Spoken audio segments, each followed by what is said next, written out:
Посмотрите вокруг, какая здесь красота! Но, несмотря на это, я с уверенностью могу сказать, что мы находимся в самом отстойном месте Якутии. Да-да, вам не послышалось, это полный отстой. А вот это место называется Житайский отстой. Здесь у нас находится 150 единиц флота, отстаивается. 19 единиц у нас на слипе мы поднимаем. Это очередные суда, которые производим капитальный ремонт. Также у нас 32 единицы мы вымораживаем ДРК судов для того, чтобы провести ремонт. И плюс буксиры, те, которые будут задействованы в весенней расстановке флота. Они должны быть, у них винты, валы освобождены, для того, чтобы они могли сразу с весны начать работать. Вот для этих целей мы производим выморозку, также, ну и ремонт. Сама выморозка начинается с ноября месяца при наступлении первых морозов и продолжается примерно до 1 марта. Мы находимся на дальнем караване, это практически на речке, но за косами. Но в весеннее время здесь пароходам нельзя будет находиться. Мы их отсюда будем заводить всех вовнутрь. Вода маленько прибудет, и до ледохода они у нас зайдут уже вовнутрь. Во время ледохода здесь уже будет, не будет ни одного парохода. Осенью не смогли зайти, потому что уровни упали быстро. А это последние суда, которые пришли с работы. Вот они остались у нас здесь. Каждый год здесь по-любому от 5 до 6 единиц есть у нас. Особенно паромная переправа, которая зимняя. Она всегда здесь зимует. Это по плану.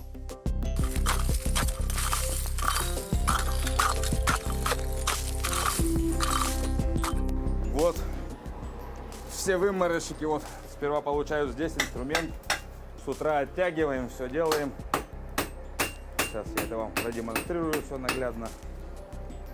И все. И целый день долбят майны, пашут на морозе. Естественно, если некачественно сделаешь, то и не получится у них выморозки никакой. А в день сколько у вас заточек идет? Ну, по-разному. Бывает 10, бывает 50. У кого как получается, кто как к корпусу подходит, у кого как выморозка проходит. Кто-то уже заканчивает, уже в основном по металлу идет. Сегодня с утра, ну, штук 30 уже сделал. Так в течение дня бывает, приходят.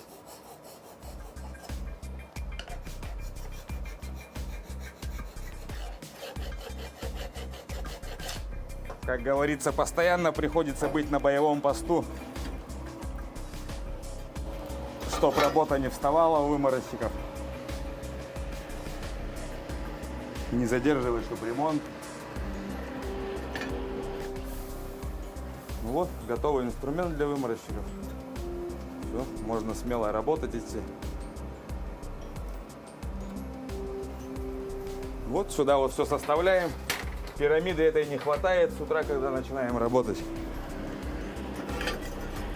Так что, ну, из некоторых сразу разбирают, уходят. Отдельная оплата труда, она разбивается на несколько этапов. Если это прямая вдоль борта, это одна цена. Если это прямая вдоль ДРК, это вторая цена. Уход под корпус, это другая цена. И скважение, когда полностью теплоход насквозь сквозят под низом, это уже там другая цена. Она уже с увеличением коэффициента. Ну, мы сейчас находимся на 111.30. Выморозку производит Илья Высоких. Потому что надо судно поднять отсюда, убрать, он мешает как бы затонувшее. Ну, распилить его, он списанный на металлолом. Вот там бригада сварщиков режет его. И вот надо им освободить и фронт работы, чтобы они упилили и подъем.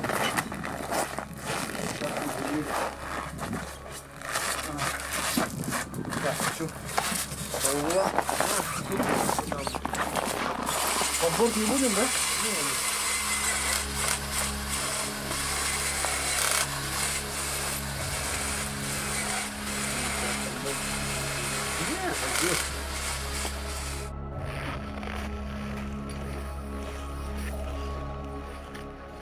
Люди одеты, у нас все тепло. А обувь? Валенки, подшитые. Подшитые валенки. Все на большой подошве. В караванном цеху есть человек, который подшивает. Все это у нас организовано.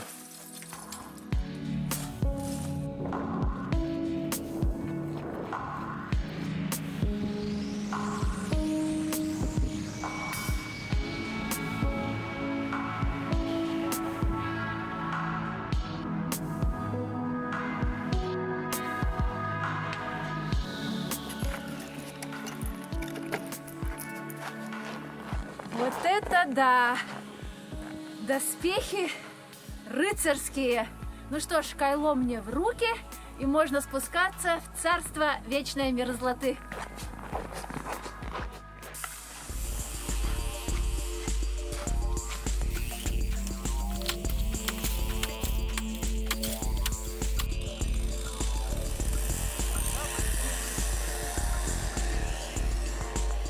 Сейчас вот эти пошли уже более современные пилы, маленькие, легкие, удобные.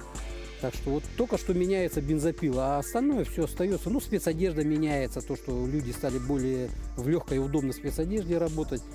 Раньше в ватниках этих стеганых, помните, что не залезть, не согнуться, не разогнуться как-то. А вот такое остальное, вся работа, ее не поменяешь. Пробовали много всяких, все же хотят что-то внедрить. Ну, что ни крутили, как бы не внедряли, получается, все равно возвращаемся к тому, что было. Мне доверили ответственное дело.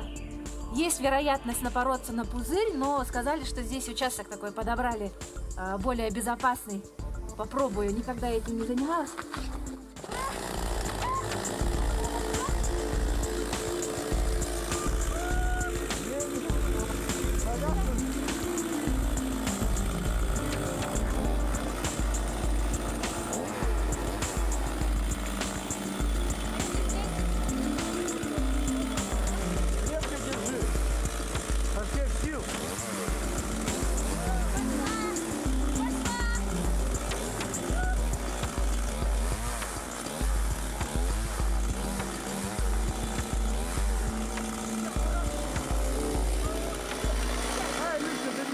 Надо было давить туда. Сложно, сложно.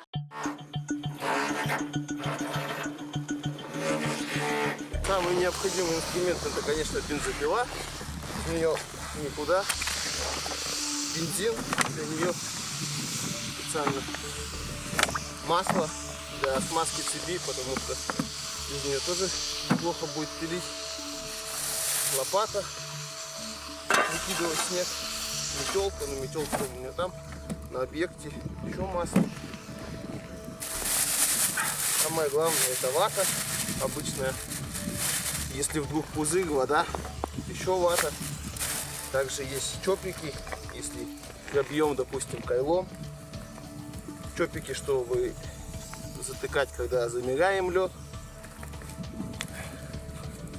Также есть чопики, если вдруг пропилим пилой, тоже зачепить вместе с ватой. Запасные цепи, потому что первые слои льда, они с песком, бывают и камни. Лобник, толщину замерять. Ну и самый тоже немаловажный инструмент — кайло для выбивания льда. Ну и передвижной транспорт, санки.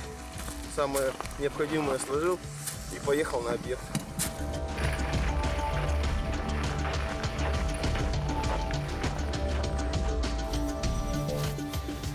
Ледяные лабиринты с заснеженным ковром – это не только захватывающее зрелище, но и правда жизни обычного выморозчика судов. Это, пожалуй, единственный человек, который радуется суровым морозам. И минус 50 градусов ему, в прямом смысле слова, на руку. Ведь чем крепче лед, тем выше производительность труда. И как ни крути, суровые морозы и холода – это не всегда минус. Чем ниже температура, тем больше мерзнет. Я его запиливаю на полную шину 40 сантиметров. Некоторые, прошлую зиму по 20, по 25 парни пилили. Нынче по 40. Минус 50, минус 56. Тут-то минус 57 бывало. Стояло. Я вот вымораживаю уже 8-й сезон. При мне такая вот зима лютая. Первый раз вот такая, чтобы прям 2 месяца минус 50 держала стабильно. Кирилл, расскажите, вот я знаю, что вот по этим льдам, по кусочкам, можно определить вот период вашей работы, Да. под сантиметром. Вот как это определяется, что это значит? Но период работы, значит, можно определить по количеству запилов, да? Вот, значит, если первый запил 40 сантиметров, это первый день. Допустим, через неделю приходишь, замеряешься. У меня есть специальное сверло, На этом сверле обозначение, сколько сантиметров можно взять, допустим. Я вот тут вот, этот вот рез 40 сантиметров. То есть я пробурился, замерился на 50. То есть 10 сантиметров я оставил в запасах. 10-15 сантиметров оставляю. Вот это второй день. То есть все полностью в круговое судно. У меня вот здесь на этом судне 5 майн, да? 5 майн. Это получается в круг один день. То есть один день, второй день, третий день. Вот это вот уже 2 запила. Вот этот вот так вот 40 было. Следующий 40. Это уже 4-й день. Потому что 5-й день я сегодня работаю на этом судне. Ага. Я сегодня и последующий, то есть предыдущий раз я брал по 80 сантиметров. Получается, вот первый слой, первый день, вот по этому периметру по времени сколько прошло? Часов? Понятно. Часов. Ну, где-то часов 5 где-то. Ну, 8-9 часов. Ну, получается, когда был декабрь, было еще темно. То есть в 9 часов начиналось летать, я с 9 начал запиливаться. В 9 часов я заканчивал, то есть в 12 часов я где-то заканчивал запиливать. И с 12 до 3 я все выкидывал.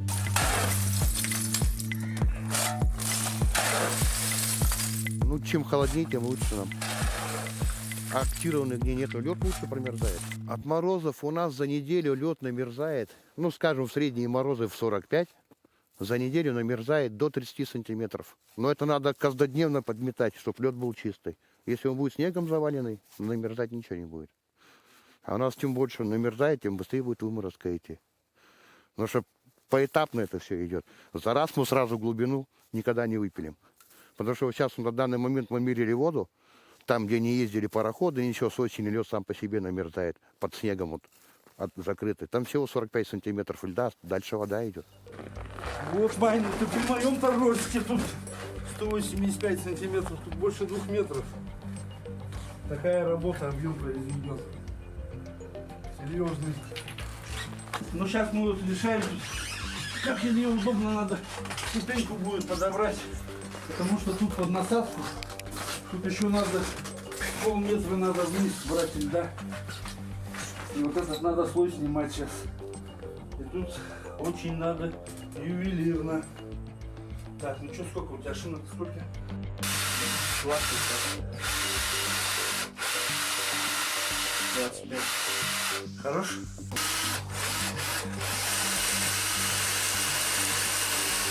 Ну здесь, чтобы здесь держать полотно, потому что ездят сейчас большие машины, большегрузные. Тут ушли очень глубоко, и нам полотно держать надо. Вот трещины бывает. Если трещина, вот это может лопнуть и появится водотечность. Это надо будет заделывать. И вот держим полотно 20 сантиметров толщины льда от воды вот до этого пространства 20 сантиметров, чтобы было у нас. Запас держим. Иначе, потому что если, не дай бог, лопнет, то это все будет зальется, потом качать тут по новой, это очень сложно. Это хорошо, если откачки поддастся, а может и не поддастся, то это не есть хорошо. И вот меряем каждый угол, промеряем, чтобы соблюсти это все.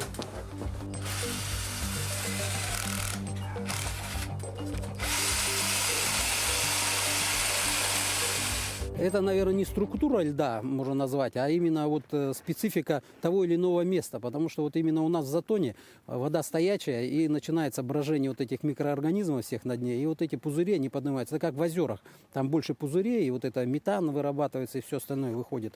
Газы вот эти. И они образуют пузыри, и на это просто внимательно работать и знать. А где-то река, если проходная, там и таких вещей не бывает, а если на течение, там проще работать. Самый главный враг для любого выморозчика – это пузырь. Если ты будешь невнимателен, все досконально, все не посмотришь через вот, допустим, так вот почистил, запилился, почистил вот так вот специально. Если, допустим, ты увидел чего-нибудь белое, так протер, чтобы убедиться, что там что-то есть. Если он близко, то сверло берешь, пробуриваешь до него достаешь, воздух спускаешь. Если он замерзший, вода не пойдет. Бывает, что пузыри, допустим, он вот здесь стоит, и до самой воды он бывает 2-метровый. То есть ты ее просверливаешь, он оттуда водичка касается, и под давлением он выходит, и через это отверстие выскакивает вода. А И сейчас- потом ты ага. уже чопиком забиваешь. Да. А сейчас вот невооруженным взглядом можете увидеть, есть там перспектива пузыря? Нет, тут Чисто. мне еще повезло. Ну, если ты невнимателен, конечно, будешь, то можешь утопить майну, если ничего под рукой не найдется. Обязательно должна быть вата, чопик, ну и специальные клинышки. Клинышки заворачиваешь, ну такой специальный клинышек, в него заворачиваешь вату. И тоже, если, допустим, ты шиной протыкаешь, оттуда вода льется, ты сразу клинышек забиваешь. Пузырь, он из себя представляет опасность, что там вода, если его пропилишь, допустим, сейчас мы его смотрим, он пропилит его, и вот водотечность будет. Надо его сейчас сделать в нем отверстие, чтобы воздух вышел. И увидим там, если нету воды, значит это хорошо промерзшее. А если есть вода, опять же. И дай 25. 30. О, пробил.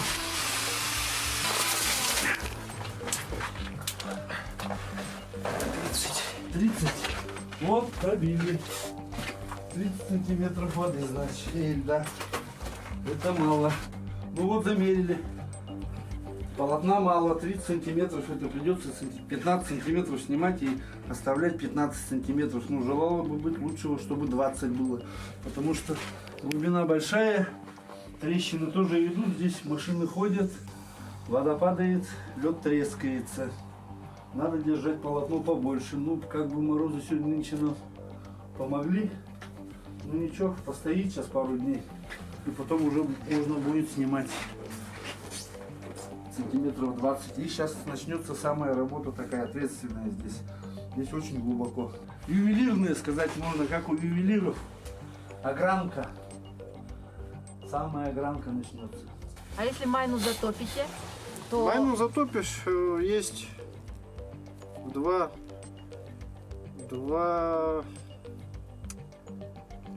варианта.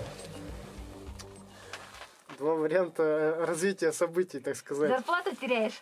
Нет. Вот смотрите, да, два варианта. Либо ты ждешь, пока, значит, это отверстие затянется. Это в лучшем случае. Если оно затянется за короткий период времени, то можно помпу принести, откачать. А есть плохой вариант. Это когда ты ждешь, она не затягивается, дырочка. Ну, или трещина там, ну, или из-под пузыря, тоже там отверстие. То тебе придется заново вымораживать в двойном объеме. То есть, допустим, если я вот эту майну утоплю, и я вот так по кругу ее выпиливаю заново, вот, и жду, пока она промерзнет. И снова иду вперед.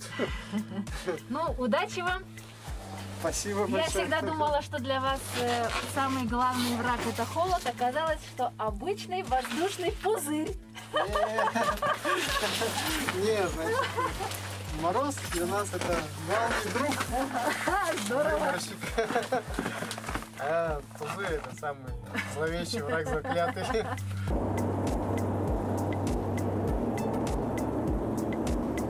А вентиляторы используют для того, чтобы нагнетать холод именно в майне, и промораживание увеличивается, лед, время экономим. В этом году как бы по минимуму вентиляторы используют, потому что зима у нас, сами знаете, стояла с 5 декабря и вот буквально по сегодняшние дни за 55. Так что в этом году практически вентиляторы не использовались, а вентиляторы, да, используют для того, чтобы нагнетать холод. Если бы мы не вымораживали сюда, винты не освобождали, во-первых, ремонт бы затянулся на большую протяжимость времени. И плюс мы не смогли бы весной работать, пока само все не оттает, а само вот ДРК, винты, они замерзают, и льдина это сама, теплоход ее прокрутить не может. Так, слушай, сантиметров 30 ты зашел, ну еще как минимум, да, надо чтобы... Ну да, если от середины взять, где-то около 30. Да, ну, на полметра, потому что там же этого не хватит. Для этого винты должны быть освобожденные. Мы их даже потом отогреваем бензорезами, кострами, чтобы все это прокручиваем. И когда водой заливает, еще лед стоит, а у нас теплоходы уже на винты работают. Сами размываются, раскалывают лед и начинают другие суда расставлять.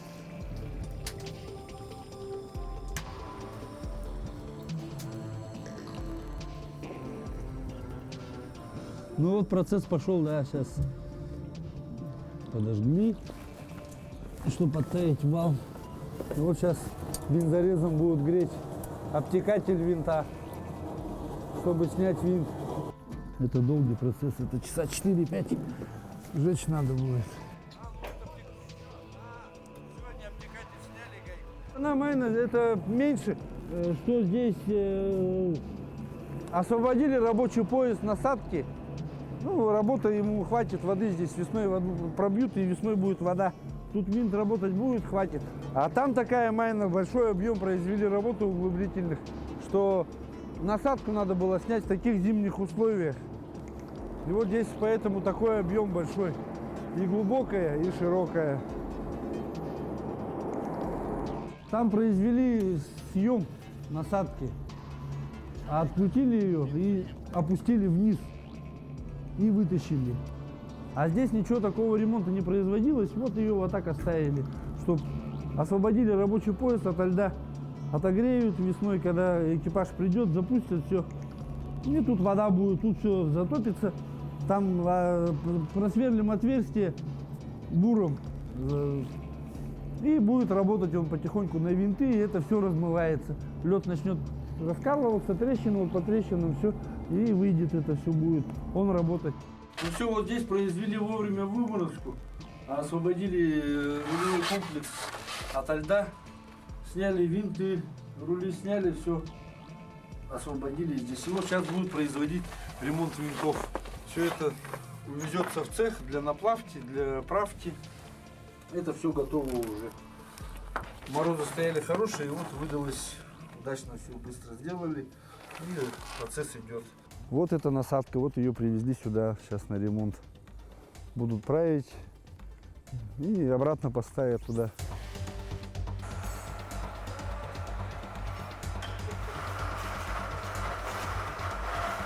Ну вот готовый вал уже со станков сняли, сейчас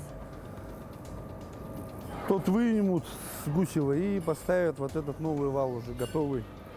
Сейчас этот процесс быстро идет. Сейчас они с завтрашнего дня его выйдут, сюда привезут и будут делать. А вот этот новый уже заменят им и винт поставят.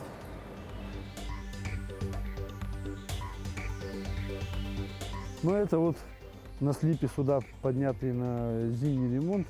У кого большие площадь днищевого корпуса, замена корпусов, потом модернизация. Ну, у кого объемные производственные работы, вот они стоят здесь, где насадки меняются, винты сразу, все, валы. Ну, на среднем ремонте стоят, которые